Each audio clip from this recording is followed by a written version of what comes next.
कल हुआ था एक चक्कर हुआ था ना, सिपाही की माँ। आज है आपका 9। सबसे पहला परगीत और समाज, ये आपका 9 चैप्टर है। तो सबसे पहले समझिए परगीत क्या होता है।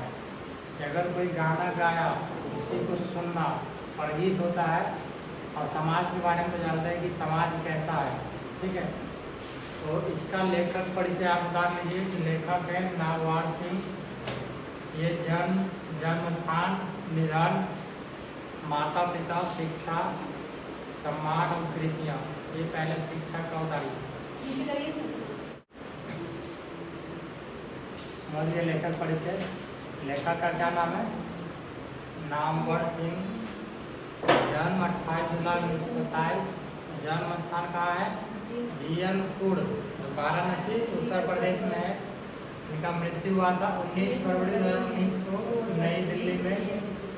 माता का नाम बागेश्वरी देवी और पिता का नाम नागर सिंह, जो शिक्षक थे। शिक्षा कहाँ से प्राप्त किए थे? तो जो प्राथमिक शिक्षा थी उत्तर प्रदेश के आवाजपुर और कमालपुर गांव में विवेक क्षत्रिय स्कूल से प्राप्त किए थे। बनारस से हाई स्कूल किए थे। उदय प्रताप कॉलेज बनारस से इंटर, बीए और एमए किए थे बनारस हिंदू विश्वविद्यालय से, ठीक है। इनको सम्मान मिला था 1971 में कविता के नए प्रतिमान। ये कविता लिखे थे कि कविता के नए प्रतिमान पर साहित्य अकादमी पुरस्कार मिला था नामवीर सिंह को। और भी इनकी कृतियाँ थी।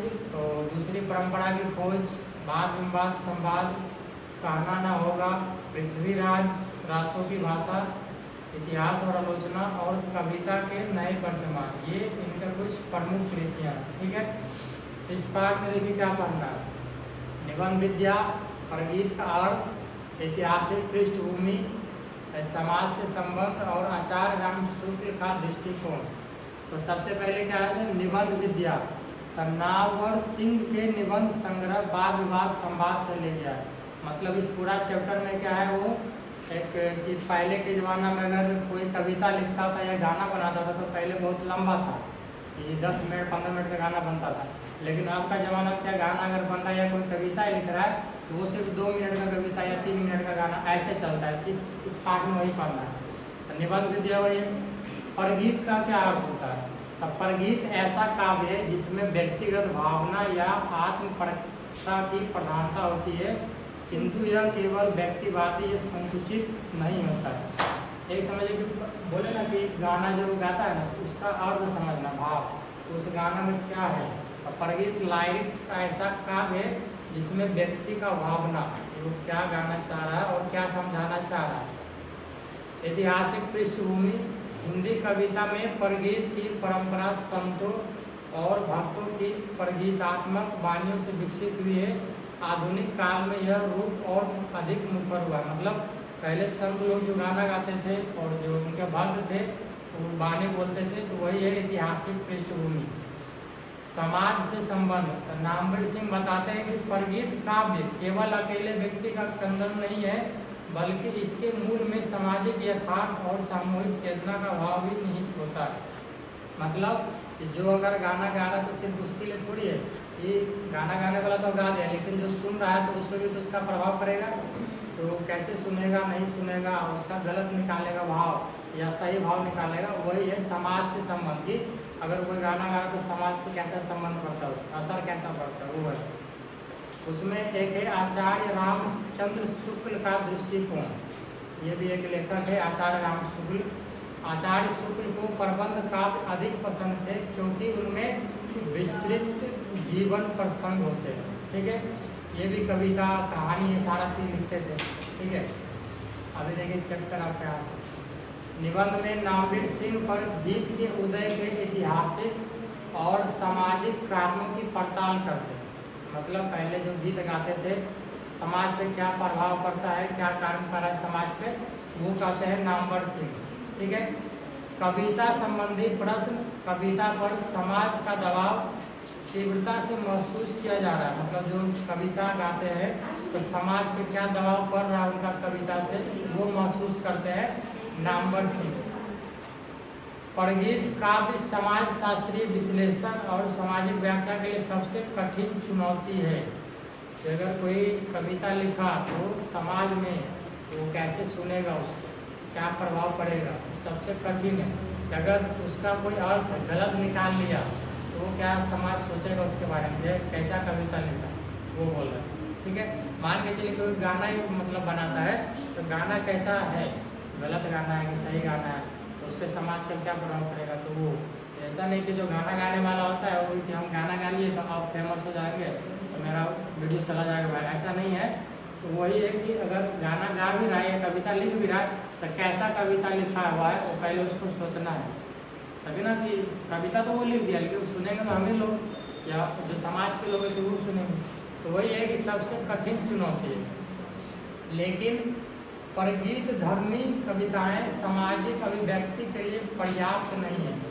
जो परगीत धर्मी, इसमें परगीत धर्मी का बात क्या है कि जो परगीत धर्मी समाज के लिए जो कविता गाया होता है वो क्या है, समाज के लिए पर्याप्त नहीं है। स्वयं देखिए बोले तो ना कि आचार्य रामचंद्र शुक्ल है ये लेखक है, इनके बारे में बात है।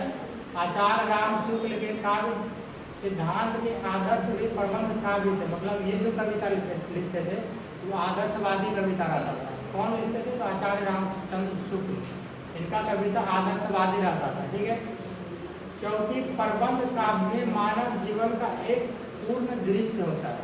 ठीक है, मतलब मानव जीवन अपना कैसा जीवन जी रहा है उसका पूरा और दृश्य वर्णन करते हैं। कौन वर्णन कर रहे हैं, तो आचार्य रामचंद्र शुक्ल ये बता रहे हैं नामवर सिंह इनके बारे में कि जो आचार्य रामचंद्र शुक्ल कविता लिखते थे वो क्या थे, आदर्शवादी थे और मानव जीवन से वो रिलेटेड था, कि पूरा वर्णन करता था मानव जीवन का। ठीक है, मुक्तिबोध ये भी एक लेखक का नाम है। ठीक है, ये समझिए शब्द है, लेखक का नाम है। मुक्तिबोध के कविताओं, नई कविता के अंदर आत्मपरक कविताओं की एक ऐसी प्रवृत्ति थी जो या तो समाज निरपेक्ष थी या फिर जिसकी सामाजिक अर्थवता सीमित थी। मतलब अभी तो आचार्य रामचंद्र शुक्ल लिखते थे जो मानव जीवन से रिलेटेड था, लेकिन मुक्तिबोध जो कविता लिखते थे वो क्या था कि कविताओं की एक ऐसी प्रवृत्ति थी जो समाज के निरपेक्ष थी या फिर जिसकी समाज पे अर्थवता सीमित थी। मतलब समाज जैसा समझ लेगा वही मतलब वो सुनना है उस गाना को, जैसा कविता बना दी वो अपना सुनेगा। ये मुक्तिबोध ऐसा कविता लिखते थे कि कोई प्रवृत्ति नहीं था। इसीलिए व्यापक काव्य सिद्धांत की स्थापना के लिए मुक्तिबोध की कविताओं की आवश्यकता थी। लेकिन मुक्तिबोध ने न केवल लंबी कविताएं नहीं लिखी बल्कि उनकी अनेक कविताएं छोटी भी ली। बोले ना कि इसमें जो क्या नाम था आपका लेखक का, नामवर सिंह। नामवर सिंह का कहना था कि पहले के ज़माना में क्या था कि बहुत लंबा लंबा कविताएं लिखती थी, लेकिन अभी क्या है बहुत ही छोटा लिखता। अभी मान के चलिए 1 पेज का कविता है वो खत्म हो गया। गाना की बात करते हैं तो 2 मिनट 3 मिनट का गाना गाता है और वो गाना गाता। तो वही कहना था कि पहले जो मुक्तिबोध जो थे केवल लंबी कविताएं नहीं लिखती बल्कि उनकी कविताएं छोटी भी है जो कि कम सार्थक नहीं है। मुक्तिबोध का समूच काव्य मूलतः आत्मपरक है। रचना विनाश में वह नाट्य धर्म, मतलब नाटक से रिलेटेड वो कविताएं बनाए थे, इसीलिए नाट्य धर्मी है। ठीक है, कहीं नाटकीय एकालाप है, कहीं नाटकीय परगीत है और कहीं शुद्ध परगीत है। कहीं नाटक का कहानी है तो कहीं नाटक का कविता है, कहीं नाटक का शुद्ध परगीत है कि कविता जो लिखे थे उससे रिलेटेड। ठीक है, इसके बारे में बात हो रहा है मुक्तिबोध के बारे में कि ये सिर्फ लंबी कविताएं नहीं लिखे थे, छोटी कविताएं भी लिखे थे। कि अगर 1 पेज के लिखे हैं तो वो 10 पेज की कविताएं लिख सकते हैं और लिखे भी थे। ठीक है, तो इस चैप्टर में क्या है, मुक्तिबोध एक लेखक जो मुख्य पात्र अगर आपको पूछेगा इस चैप्टर के बारे में, एक तो आपका मुक्तिबोध है और दूसरा कौन है, आचार्य रामचंद्र शुक्ल। इन दोनों के बारे में बात किया है इस चैप्टर में। ठीक है, शुद्ध परगीत, आत्मपरकता तथा भावमयता मुक्तिबोध का शक्ति है जो उन्हें प्रत्येक कविता को गति और ऊर्जा प्रदान करती है। मतलब जो मुक्तिबोध कविताएं लिखती है उनमें क्या है, आत्मपरकता है और तथा भाव का दया है, ठीक है ना, भावमयता, जो इनकी प्रत्येक कविता को गति और ऊर्जा प्रदान करती है, ठीक है। विभिन्न कवियों द्वारा प्रगति, अभी इसमें और कवि का बात होगा, जैसे यहाँ पे दिया हुआ है कबीर, सूर, तुलसी, मीरा, रैदास, ये सब भी कवि थे और ये भी कविताएं लिखी थी, ठीक है। तो विभिन्न कवियों द्वारा प्रगति का निर्माण, यद्यपि हमारे साहित्य के मापदंड प्रबंध काव्यों के आधार पर बने हैं, लेकिन यहाँ का कविता क्या है, इतिहास मुख्य प्रगीत मुक्त, मतलब इतिहास से रिलेटेड यहाँ का कविता, ये सारा कवि लिखे थे कविता है, वो क्या था, इतिहास से रिलेटेड था, इतिहास में क्या चीज़ें हुई थी नहीं हुई थी वो ये सब लिखे थे। कौन थे, तो कबीर थे, सूर थे, सूर कौन थे, सूरदास, ठीक है, तुलसीदास, मीरा और रैदास, ठीक है। ये सब कविता, ये जो कवि थे कविताएं लिखते थे इतिहास से रिलेटेड कविताएं, ठीक ना, ये याद रखिएगा, ये जो कवि थे ऐसा कविता लिखते थे जो इतिहास से मुख्यतः रिलेटेड होते थे, ठीक है। आदि संत ने प्राय गे काव्य ही लिखे, ठीक है। विद्यापति, ये भी देखिए कवि का नाम, ठीक है, ये भी लेख लिखते थे, निबंध लिखते थे, कविताएं लिखते थे। अब विद्यापति को इस हिंदी का पहला कवि माना जाए तो हिंदी कविता का उदय ही गीत से हुआ, मतलब जो अगर हिंदी कविता लिखाना स्टार्ट हुआ था तो उसका उदय कहाँ हुआ, गीत से हुआ था, ना कि कविता से। एक गीत लिखा गया था जो विद्यापति ने लिखे थे, वहीं से हिंदी कविता का उदय हुआ, ठीक है, जिसका विकास आगे चलकर संतों और भक्तों की वाणी में हुआ, मतलब जो गीत ये लिखे थे वही गीत कौन गाया था, संत गाए थे, और जो भक्त लोग थे वो उनका गीत गाते थे और भगवान का नाम जपते थे, ठीक है, विद्यापति का गीत गाते। सामाजिकता, सामाजिकता में क्या होगा, सामाजिकता में समाज, ठीक है, समाज पर क्या बोले, समाज अलग नहीं है, सामाजिकता में समाज, समाज पर आधारित काव्य अकेलेपन के बाद कुछ लोगों ने जनता की स्थिति को काव्य ज्वार बनाया, जिससे कविता नितिन सामाजिक हो, मतलब जो समाज के लोग थे कविताओं को अकेलेपन, मतलब अकेले के बाद कुछ लोग ने जनता की स्थिति, जनता लोग थे जो समाज के लोग थे, स्थिति को काव्य ज्वार बनाया, ठीक है, जिससे कविता क्या हुआ, नितांत सामाजिक होगी। कविता है क्या, एक समाज का हिस्सा बन गया कि सभी समाज के लोग उसको सुन सकते हैं, अपना गा सकते हैं वो कविता। इसीलिए यहाँ पे क्या है, संतों और भक्तों की वाणी में ये कविता इनका गाया गया था।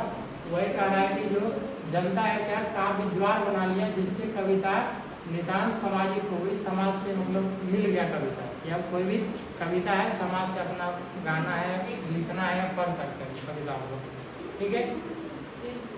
फिर कुछ ही समय बाद नए कवियों ने कविता में हृदयगत स्थितियों का वर्णन करने लगे। फिर जो नए कवि थे, जो नए कवि आए और जो कविताएं लिखी उसमें क्या है, हृदयगत स्थितियों का वर्णन करें कि आपका जो दिल है वो कैसा, उसके बारे में थोड़ा बताने लगे। हृदयगत दिल की धारणाओं के बारे में वो वर्णन करने लगे कविताओं में, जो नए कवि आए थे। इसके बाद एक दौर ऐसा भी आया जब अनेक काव्यों ने अपने हृदय का दरवाजा तोड़कर एकदम से बाहर निकल आए और व्यवस्था के विरोध जुर्म में उन्होंने ढेर सारी सामाजिक कविताएं लिख डाली, लेकिन यह दौर जल्दी समाप्त हो गया। इसे क्या समझे कि एक दौर कहा गया,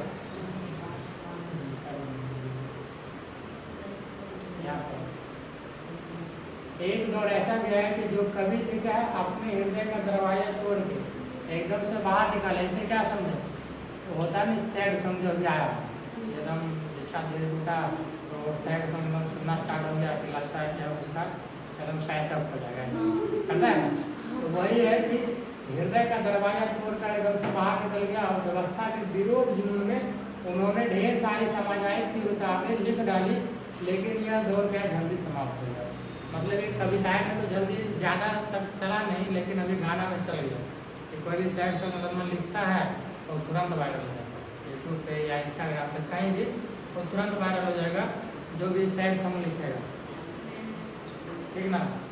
नया नया गाना कोई नहीं जल्दी मतलब वायरल होगा, लेकिन अगर सैड सॉन्ग कोई लिख देगा तो बहुत जल्दी होगा। तो आज का समाज ही ऐसा हो, उसका आज कल ब्रेकअप होगा तो आज पैसा होगा, ऐसा करता है। आज का समाज ही ऐसा हो गया, तो इसीलिए वो गाना भी ऐसा चल गया, तुरंत फेमस हो जाता है गाना। ठीक है। नई प्रगीतनात्मक का वार युवी पीढ़ी के कवियों द्वारा हुआ। जो नई प्रगीत जैसा कविताएं लिखी थी उसका युवा पीढ़ी के कवियों द्वारा हुआ है, और कविता के क्षेत्र में कुछ परिवर्तन हुए हैं। ये क्या कहता है कि जो नया प्रगीतनात्मक का वार हुआ था वो क्या है, नई पीढ़ी के कवियों द्वारा हुआ है, जो नया नया कवि आए थे, और कविता के क्षेत्र में परिवर्तन हुआ है। आज कवि को अपने अंदर झांकने या बाहरी यथार्थ सामना करने में कोई हिचक नहीं है। मतलब कवि अगर अपना सोचता है कि अगर हम कोई कविता लिखें तो उसको अपने अंदर झांकने का जरूरत नहीं है, अपना अच्छा से सोच के ही लिखेगा कविता, ठीक ना। गाना लिखने का बात है तो भले वो कैसा भी गाना लिख सकता है, लेकिन अगर कविताएं लिखता है तो कविताएं थोड़ा सोच समझ के लिखना पड़ता है, क्योंकि कविताएं कहाँ बुक में प्रकाशित होता है, बुक में छपाता है कविताएं, तो कविताएं क्या है सोच समझ के लिखना पड़ता है, ठीक ना। गाना ना कहीं भी हम छोड़ सकते हैं लिख के, लेकिन कविताएं इसीलिए क्या है, आज के जो कवि है अब जो कविताएं लिखते हैं उसको अपने अंदर जानने की कोई ज़रूरत नहीं है, सामना करने की भी कोई हिचक नहीं है। उसकी नज़र छोटी छोटी स्थिति वस्तु आदि पर है। तो छोटा छोटा जो शहर है या रिलेटेड ऐसे समझ सकते हैं। इस प्रकार उसके अंदर छोटी छोटी उठने वाली लहर को पकड़कर शब्दों में बांध लेने का उत्साह भी है। मतलब जो आज के कवि हैं छोटी छोटी बात को पकड़ लेते हैं, उसमें क्या शब्द निकलता है उसी से रिलेटेड वो कविता बना लेते हैं। जो कवि होते हैं या जो लेखक होते हैं छोटा छोटा बात को उठा लेते हैं और उससे रिलेटेड वो क्या है कविता लिख देते हैं या कहानी लिख देते हैं, ऐसे करते हैं, ठीक है। तो वही छोटी छोटी उठने वाली लहर को पकड़कर शब्दों में बांध लेने का वही उत्साह है। कवि और समाज के रिश्ते के बीच साधने का कोशिश कर रहा है, लेकिन यह रोमांटिक गीतों को समाप्त करने या व्यक्तिगत कविता को बढ़ाने का प्रयास नहीं है। मतलब जो रोमांटिक सॉन्ग होते हैं उनको समाप्त करने का और जो व्यक्तिगत कविता बढ़ाने का ये प्रयास कर रहा है आज के कवि लोग, ठीक है। अपितु इन कविताओं से इस बात की पुष्टि हो जाती है कि मिथ कथन में अति कथन से अधिक शक्ति है, और कभी कभी ठंडे स्वर का प्रभाव गर्म भी होता है, और ये क्या है नए ढंग की प्रगीत के उभार का संकेत। मतलब अब जो कविताएं सब लिखता है वो अच्छा से लिखता है, नहीं ठंडे स्वर का प्रभाव भी गर्म हो जाता है कि अगर कोई मीठा वाणी भी लिख रहा है तो सामने वालों को लगता है कि वो क्या बहुत ही खराब है, ऐसा लिखता है, ठीक है। तो वही है, यह नए ढंग की प्रगीत का उभार का संकेत है, ठीक है। ये इस चैप्टर, ठीक है। अब देखिए तुलसी। तुलसी के विनय पत्रिका के अलावा कबीर, सूरदास, मीरा, नानक, रैदास आदि ने लोक भाषा की परिष्कृत गीतात्मक से प्राण ग्रहण करते हुए अपने प्रगीतात्मक काव्य रचे। मतलब कि अधिक अधिक भाषाओं में, ऐसा नहीं कि लोक भाषा की अगर हिंदी है तो सिर्फ हिंदी में ही लिखे, नहीं संस्कृत में लिखे भी थे कविताएं, और उर्दू में भी जिसको लिखना आता था वो भी लिखे थे। तो वही है कि लोक भाषा की परिष्कृत गीतात्मक से प्राण ग्रहण करते हुए अपने प्रज्ञात्मक काव्य रचे। इन प्रगीति को चरम वैज्ञिकता ही परम सामयिकता के रूप में प्रतिफलित हुई, और भक्ति काव्य एक आंदोलन के रूप में जनमानस के लिए प्रेरणा स्रोत बना। भक्ति काव्य के बारे में पढ़े थे हिस्ट्री में, पढ़े थे ना भक्ति काव्य के बारे में, कितना होता है भक्ति काव्य? भक्ति काव्य कितना होता है? भक्ति आंदोलन सॉरी कितना होता है भक्ति आंदोलन? हिस्ट्री में पढ़े 4 2 होता है। कौन कौन सा होगा? पढ़े थे हिस्ट्री में, तो 2 दिन लगता है खत्म कर देना, 1 दिन में खत्म होता है। 2 था, हाँ पढ़े काफी है। एक निर्गुण था, एक सगुण था।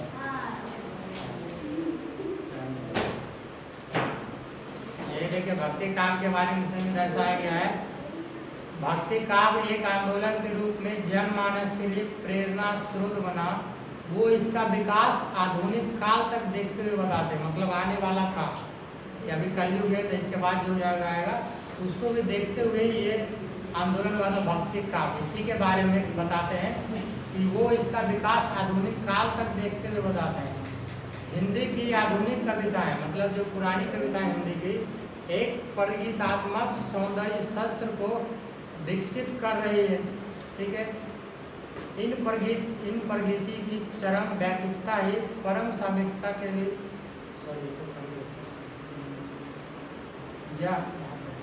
यह ना तो व्यक्तिगत की आंतरिक अनुभूतियों की अभिव्यक्ति को प्रकट करने में संकोच कर रही है और ना ही बाहर का अर्थात का रचनात्मक सामना करने में हिचक रही है।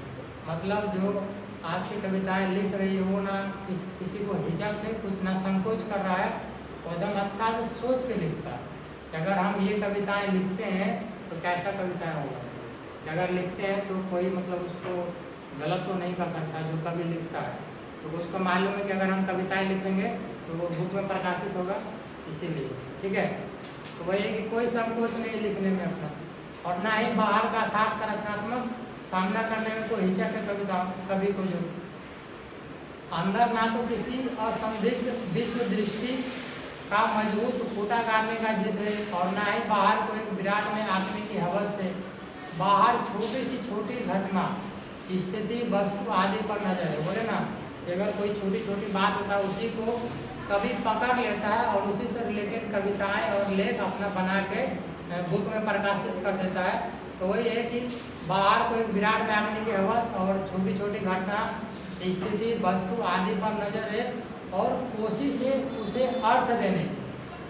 अर्थ बोले ना, अर्थ देना मतलब अगर एक बात पकड़ लिया तो उसका क्या अर्थ निकल रहा। कभी लोग बहुत ही दिमाग लगाता है, अगर कोई बात उसके मन में गया तो वो पहले उसका अर्थ निकाले कि उसका अर्थ क्या है। अगर अर्थ निकला तो वही कविता बना देगा, नहीं तो कहानी लिख देगा, ऐसे करता है, या नहीं तो लेख बना देगा, ऐसे करता है सभी लोग। इसी तरह बाहर की प्रतिक्रिया स्वरूप अंदर उठने वाली छोटी सी छोटी लहर को भी पकड़कर उस शब्दों में बांध लेने का उत्साह, अर्थात आधुनिक कविता ना तो रोमांटिकता की हद तक व्यक्तिवादी, आत्मपरक और कलावादी है और ना ही सामाजिक यथार्थ के प्रति यांत्रिक रूप से संवेदित। ठीक है, इसका क्या कहना है कि जो छोटी छोटी लहर को शब्द में कन्वर्ट करता था तो उसको क्या है, उत्साह कोई नहीं कि उत्साह है, मतलब खुशी है। आधुनिक कविता ना तो रोमांटिकता की हद तक, ना व्यक्तिवादी और ना आत्मपरक और कलावादी, कि कोई कला नहीं उसमें, ना कोई आत्मपरक है, कोई व्यक्तिवादी, ना कोई रोमांटिकता है उस कविता में। वो कविता है क्या सिर्फ सुनने के लिए, और उस कविता से आप समझ रहे हैं कि नहीं समझ रहे, इसीलिए वो कविता प्रकाशित किया जाता है। ठीक है, उसमें ना ये डिटेल में दिया हुआ, ना ये दिया हुआ, ना ये, ना कलावादी। वो कविता आप पढ़ रहे हैं तो उससे क्या आप समझ रहे हैं कि नहीं समझ रहे, उस शब्द को आप समझ रहे हैं या नहीं समझ रहे, कविता में बस औसा ही कविता भी लिखता है। ठीक है, वो कविता वही है और ना ही सामाजिक यथार्थ के प्रति यांत्रिक रूप से संवेदित। ठीक ना, इसमें यही है। बुक लाए हैं, देखिए बुक में और डिटेल में दिया है। कितना पेज का बुक?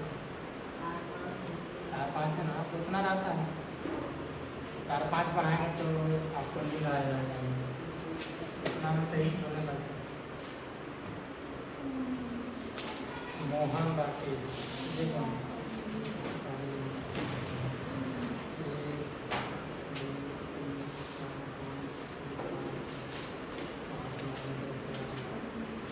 कल वाला जो चैप्टर था सिपाही की माँ, 12 चैप्टर हम लेते हैं ऊपर से 5 ही था। मेरा क्या था कि चैप्टर का पॉइंट वाइज हम निकाल लेते हैं, उसके बाद खाली हम पॉइंट पढ़ा, बाकी आप किताब से पढ़ लीजिए जब आप, तो वही तो कहानी। अब हम यही वाला कहानी को यहाँ पर उतार देंगे सामने में, तो पढ़िए तो आप लोग खुद नहीं पढ़ पाएंगे, इतना में नींद आने लगता है। तो हम देखते हैं, लेकिन आपको मन किस में लग रहा है, इतिहास पढ़ने में मन लग रहा है, पॉलिटिकल में पढ़ने में मन लग रहा है, ना हिंदी में पढ़ने में मन लग रहा है, ना इंग्लिश में। दोनों में पढ़ने में मन नहीं लगता। वो दोनों जब भी सब्जेक्ट आता है उसमें नींद आने लगता है। पॉलिटिकल में इंग्लिश में मानता है, हिंदी में। पॉलिटिकल में कहाँ से नींद आता है? बच्चों को समझने का रहता है।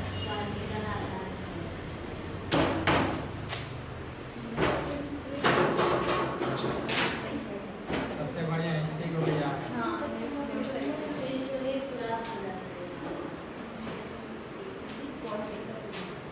पीछे वाला पढ़ा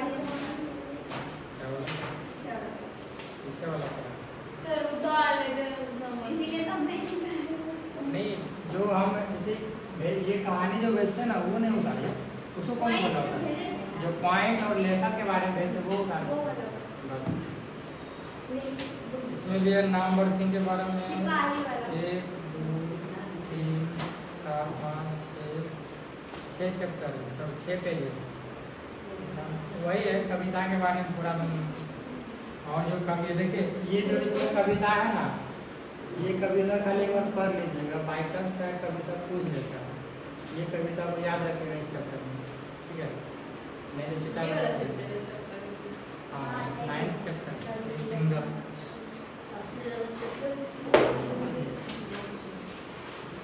कल पढ़े थे हम सिपाही की माँ, उसमें क्या पढ़े थे?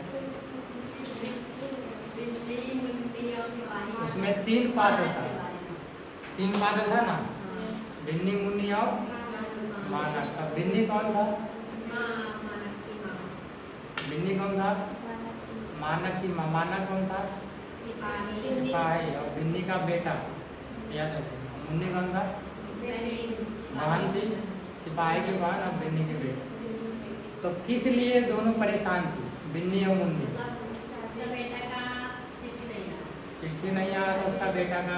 उसका कहाँ गया था उसका बेटा? ये विश्व युद्ध चल रहा था, वहीं पे उसका बेटा लड़ने गया था। मानक, मानक के बारे में बात वही था। द्वितीय विश्व युद्ध चल रहा था, कहाँ पे चल रहा था? एक लड़की भी रहती है इसमें। चलेंगे कहाँ पे ये चल रहा था? बर्मा में चल रहा था। अभी बर्मा देश को क्या बोलते हैं? म्यांमार देश का नाम है, ठीक ना? म्यांमार बोलते हैं उसको। तो बर्मा में द्वितीय विश्व युद्ध चल रहा था। किससे चल रहा था? जापान से, ठीक है? तो इसीलिए क्या है, उसका बेटा क्या था, पहले क्या 10-15 दिन में चिट्ठी लिख के भेज देता था, लेकिन अब क्या था कि 2 महीना 3 महीना हो गया, चिट्ठी नहीं आ रहा था। तो दोनों को टेंशन हो गया, थोड़ा समस्या पड़ गई कि क्यों नहीं आ रहा उसका चिट्ठी। इसीलिए अब क्या था कि वहाँ से 2 लड़की आती है भाग के। कैसे आती है? जंगल के रास्ते से। आने जाने का साधन नहीं था, कोई अगर आने जाना चाहता था तो जहाज के थ्रू आता था, लेकिन वो दोनों लड़की आई थी जंगल के रास्ते से। कैसे बच उठ के मतलब आ गई थी? उसका परिवार तो युद्ध चल रहा था, तो उसका परिवार तो वहीं पे खत्म हो गया, उसका भाई जो था वहीं पे मर गया, लेकिन वो दोनों लड़की क्या है बच के आ गई थी।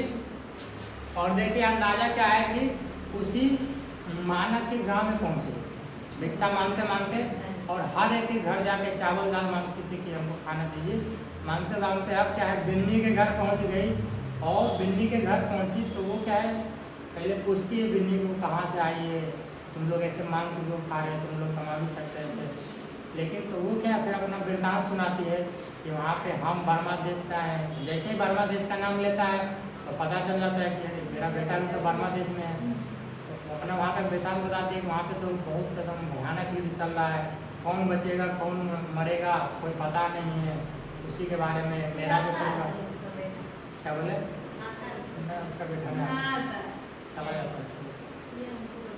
क्या है उसी में कि वहाँ का वृतांत सुनाती कौन मरेगा कौन बचेगा। मेरा जो फैमिली था, माता पिता भाई था, वो तो चले गए, हम किस तरह बच के निकल आए। तो ये सब सुन के उसकी माँ थोड़ा दुखी हो जाती है कि मेरा बेटा भी तो वहाँ पे है। और उसके बाद क्या है उसकी माँ सपना देखती है। क्या सपना देखती है कि मेरा बेटा घायल होकर लहूलुहान होकर घर आया, ठीक है? और घर आके क्या है बोले माँ पानी दो पानी। और उसके पीछे कौन आया था? एक सिपाही आया था, जापानी सैनिक, उसको मारने के लिए। और जैसे उसको मारने के लिए तो उसकी माँ ने रोका कि तुम उसको क्यों मारे, इसको नहीं मारे, मेरा बेटा। तो बोला आपका बेटा बट मेरा दुश्मन है, अगर मैं नहीं मारूंगा इसको तो वो मुझे मार देगा, जापानी सैनिक बोला। तब उसकी माँ बोली कि नहीं तुमको नहीं मारेगा, ये हम बोलते हैं। और जैसे ही बोला तो वैसे ही क्या है, मानक खड़ा हुआ और सिपाही को मारने का प्रयास किया। तो क्या था कि फिर उसकी माँ चिल्लाने लगी ना, यही ना था, चिल्लाने लगी मानक मानक। तब फिर उसकी बहन जो थी मुन्नी, उसका भी नींद खुदा कि वो तो सपना देख रही थी। उसकी बहन बेटी उठी, बोली माँ क्या हुआ क्या हुआ। तो फिर अपने सुनाती वही कि सपना मतलब देख रहे थे ऐसा ऐसा बात। इसमें सिपाही की माँ में यही नाम ही है, सिपाही की माँ। सिपाही से रिलेटेड मतलब उसका कहानी है। इसमें लेखक कौन है? लेखक है नहीं, कौन है लेखक? मोहन राकेश। लेखक स्टार्टिंग में रहता है सब था। तो ये याद रखिएगा सिपाही, इसीलिए इसके लिए ऊपर पढ़ाया था। स्टार्टिंग में रहता है लेखक और उसके बाद आपका कहानी शुरू होता है।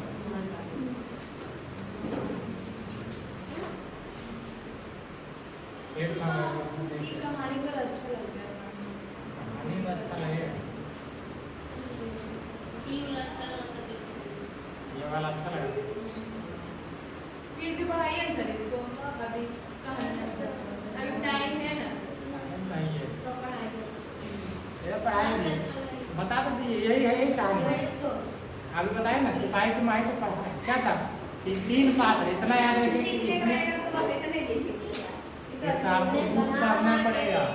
हम इसलिए तो बोले कि हम जो पढ़ाते तो पढ़े, हम जो पढ़ा रहे उसको पढ़ लीजिए, लेकिन जब एग्जाम होगा ना तब बुक पढ़ के जाए, क्योंकि हम मुख्य बिंदु देके ऐसे बना के हम छाप देते कि आप इसके बारे में है, इसके बारे में मानव प्रेम, मानव की चिट्ठी के मुन्नी की शादी। हाँ, इसमें एक और टॉपिक था कि मुन्नी का शादी का टेंशन। हाँ कल भेजे थे, ये समय हाँ ये नहीं था, नहीं था, नहीं ना ये सब नहीं था। काम की मुख्य बिंदु नहीं भेजे, मानव की चिट्ठी, मुन्नी की शादी, बिल्ली का सब। हाँ, एक में इसमें देखिए एक इम्पोर्टेंट है कि ये जो सिपाही का माँ शीर्षक है कहाँ से निकला, अंडे के छिलके। ये ऑब्जेक्टिव क्वेश्चन में पूछता है। हाँ, कहानी सिपाही की माँ नहीं बोली, कहानी के बारे में वो कहाँ से निकला था। अंडे के छिलके एक एकांकी है, वहीं से सिपाही की माँ शीर्षक निकला था। बस इतने ही कल पढ़ाया सर। और ये जो कहानी था आपका कहानी पढ़े क्या है नहीं है, मजा आया लग रहा है कि अच्छा आया आप लोग मिस कर देते हैं। कहानी भी शायद हम भेज दिए थे लगता है। ठीक है, लेकिन याद कैसे नहीं रहेगा? अगर कहानी के बारे में पूछेगा तो इससे क्वेश्चन ही आया तो क्वेश्चन नहीं याद रहेगा। क्वेश्चन क्या आ सकता है इसमें कि जो मुन्नी का बेटा था, सॉरी बिन्नी का बेटा था, वो कहाँ पे युद्ध लड़ने गया था और क्यों लड़ने गया था? मुन्नी बेटी किताब में है सर। बिन्नी की बेटी थी और मानव की बहन। याद रखिए 3 पात्र, भाई बहन और माँ। पिता भी। अरे 2 लड़की, हाँ 2 लड़की तो आई थी ना, एक लड़की। बर्मा देश से। वो दोनों तो भिक्षा मांगने आए थे। कुंती कौन थी सर? कुंती थी उसकी पड़ोसी। हाँ उसकी पड़ोसी। हाँ उसमें है, दीनू भी उसका पड़ोसी था। वो क्या था, दीनू जो था ना वही आया था कहने बिन्नी को, देखा ना कि 2 लड़कियाँ ये भिक्षा मांगते मांगते हुए जब छोटा छोटा कपड़ा पहने हुई है, उसको शर्म भी नहीं लग रहा है ऐसे, बिन्नी को कहते वही आया था, दीनू उसका पड़ोसी था। वो सब नहीं, पात्र आपका इसमें 3 ही है, मुन्नी, बिन्नी और मानव। ठीक है, कहानी पढ़ लीजिएगा, समझ में आ जाएगा। कल पढ़िएगा, हमको बताइएगा कैसा लगा, बहुत पढ़िएगा। ठीक है, चलिए 8वां भी पढ़ लिया, 9 भी पढ़ लिया।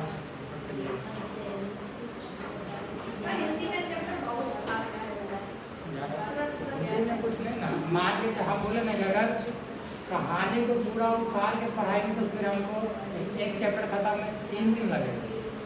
देख रहे हैं किसी किसी में 12 चैप्टर है। हिस्ट्री में तो क्या था कि अगर 12 पेज भी था, हम 12 पेज का बना भी देते थे, उसको उसमें तो पॉइंट वाइज बना